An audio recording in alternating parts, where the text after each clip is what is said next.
السلام عليكم ورحمة الله. بسم الله والحمد لله والصلاة والسلام على رسول الله.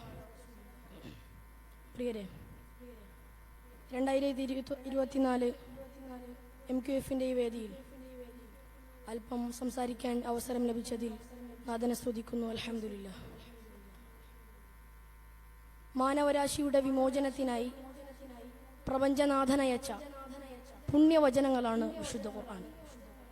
ഖുർആൻ മനുഷ്യർക്ക് മാർഗദർശനമാണ്.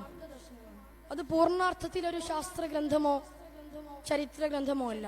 അതേസമയം ശാസ്ത്രവും ചരിത്രവും സാഹിത്യവും ഒക്കെ അതിൽ ഉൾച്ചേർന്നിട്ടുണ്ട്. അതോടൊപ്പം മനുഷ്യന്റെ ചിന്തയെയും ബുദ്ധിയെയും തൊട്ടുണർത്തുന്നു. ചുറ്റുവട്ടങ്ങളിലെ അത്ഭുതങ്ങളെക്കുറിച്ച് ചിന്തിക്കാൻ ആവശ്യപ്പെടുന്നു. ദൈവിക ദൃഷ്ടാന്തങ്ങൾ മനസ്സിലാക്കാൻ സഹായകമായ 2 പുസ്തകങ്ങൾ അള്ളാഹു മനുഷ്യന് മുമ്പിൽ സമർപ്പിച്ചിട്ടുണ്ട്. ഒന്ന് ഖുർആൻ, മറ്റൊന്ന് പ്രപഞ്ച പുസ്തകം. രണ്ടിനെ കുറിച്ചും ചിന്തിക്കാനും അതിലൂടെ സൃഷ്ടാവിനെ കൂടുതൽ അറിയാനും അള്ളാഹു കൽപ്പിക്കുന്നു. ഖുർആനിന്റെ വൈജ്ഞാനിക കലവറ തുറക്കുമ്പോൾ അത്ഭുതങ്ങളുടെ നിലവറകളിലേക്കാണ് അവ നമ്മെ നയിക്കുന്നത്. മറ്റേതൊരു ഗ്രന്ഥമാണ് ഇത്രയധികം വിജ്ഞാന ശാഖകളുടെ അകക്കാമ്പുകളിലൂടെ സഞ്ചരിച്ച് പ്രാപഞ്ചിക സത്യങ്ങൾ കൃത്യമായി നമുക്ക് മുമ്പിൽ അടയാളപ്പെടുത്തിയത്? ശാസ്ത്രീയ പര്യവേക്ഷണങ്ങളുടെ തുറന്ന ഉറവിടം ഖുർആൻ തന്നെയാണ് എന്നതിന്റെ മകുടോദാഹരണമാണ് മഹാവിസ്ഫോടന സിദ്ധാന്തം. ഏകദേശം 1382 കോടി വർഷങ്ങൾക്ക് മുമ്പ് അത്യധികം സാന്ദ്രവും താപോമത്തവുമായ ഒരു അവസ്ഥയിൽ നിന്നും വികസിച്ച് പ്രപഞ്ചം ഉടലെടുത്തു എന്നതാണ് ബിഗ് ബാങ് തിയറി. ഖുർആനിലെ വചനങ്ങൾ ഇതിനോട് യോജിക്കുന്നതായി നമുക്ക് മനസ്സിലാക്കാം. അവലം യറല്ലദീന കഫറു അന്ന സമാവാതി വൽ അർദ് കാനതാ റത്ഖൻ ഫഫതഖ്നാഹുമാ. ആകാശങ്ങളും ഭൂമിയും ഒട്ടിച്ചേർന്നതായിരുന്നുവെന്നും പിന്നീട് നാം അവയെ വേർപ്പെടുത്തുകയാണ് ഉണ്ടായതെന്നും വിശുദ്ധ ഖുർആൻ ഉദ്ഘോഷിക്കുന്നു. ചാൾസ് ഡാർവിന്റെ പരിണാമ സിദ്ധാന്തം ഉയർത്തിപ്പിടിച്ച് ഭൗതികവാദികൾ വിശുദ്ധ ഇസ്ലാമിന്റെ മനുഷ്യോൽപത്തി സിദ്ധാന്തം നിരാകരിച്ചിരുന്നു.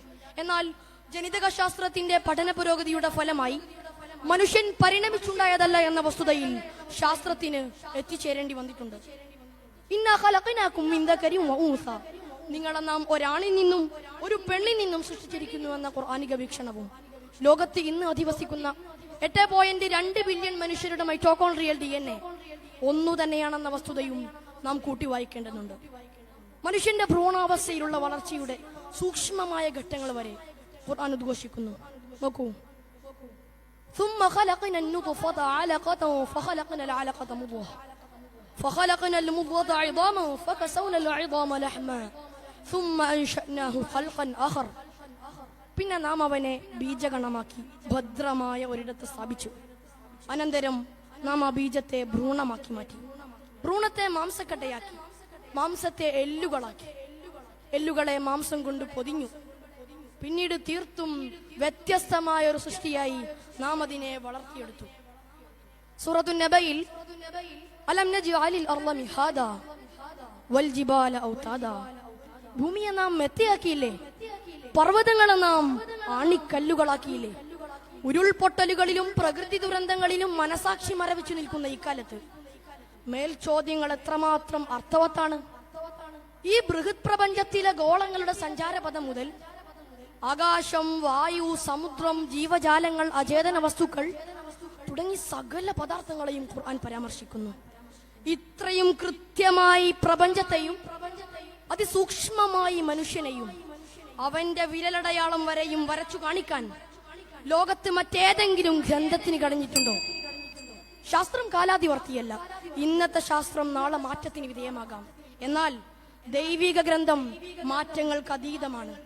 അന്ധവും അബദ്ധജടിലവുമായ ധാരണകളുടെ പേരിൽ ശാസ്ത്രത്തെ വിശ്വാസ സംഹിതയായി പുൽകുന്നവർ ഖുർആൻ പഠിക്കാൻ തയ്യാറാകണം. ശാസ്ത്രലോകത്തെ പരമസത്യങ്ങളുടെ ഉറവിടം വിശുദ്ധ ഖുർആനാണെന്ന വസ്തുത നാം തിരിച്ചറിയേണ്ടതുണ്ട്. ഖുർആന്റെ ആശയങ്ങൾ കൂടുതൽ പഠിക്കാനും ഉൾക്കൊള്ളാനും അല്ലാഹു തൗഫീഖ് നൽകട്ടെ എന്ന പ്രാർത്ഥനയോടെ അസ്സലാമു അലൈക്കും വറഹ്മത്തുള്ളാഹി വബറകാതുഹു. തുടരുന്നു.